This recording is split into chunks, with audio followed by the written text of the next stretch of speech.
ముందుగా మసాలా దినుసులు వేపాను, అల్లం వెల్లుల్లి ముద్ద వేసాను. అవి బాగా ఫ్రై అయిన తర్వాత చికెన్ పీసెస్ వేసాను. అవి కూడా బాగా రోస్ట్ అయిన తర్వాత టమాటా మిక్సీ చేసి వేసాను. అది కూడా బాగా రోస్ట్ చేశాను. రోస్ట్ చేయకపోతే అస్సలు బాగోదండి, ఫ్రై చేయాలి, డీప్ ఫ్రై చేశాను. అప్పుడు బియ్యం వేడిగా పక్కన ఎసరు పెట్టి మరగబెట్టాను. ఆ మరగబెట్టిన బియ్యం వాటర్ని బియ్యం రైస్తో పాటు వేసాను.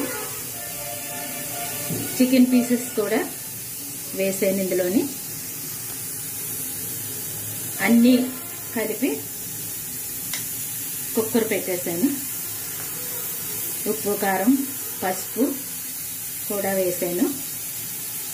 కొత్తిమీర, పుదీనా కూడా వేసాను.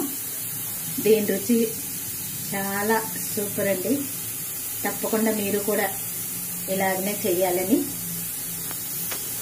కోరుతున్నాను. Chicken biryani ready. చూడండి, చికెన్ బిర్యానీ వేడి వేడిగా ఉంది. ఇక్కడ క్లైమేట్ కూడా చాలా కూల్గా ఉంది. మరి అందుకే మా వారికి కూడా హాలిడే,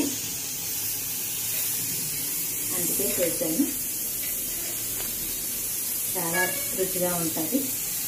మరొక్కసారి చేసే విధానం ఒక్కసారి చెప్పేస్తాను.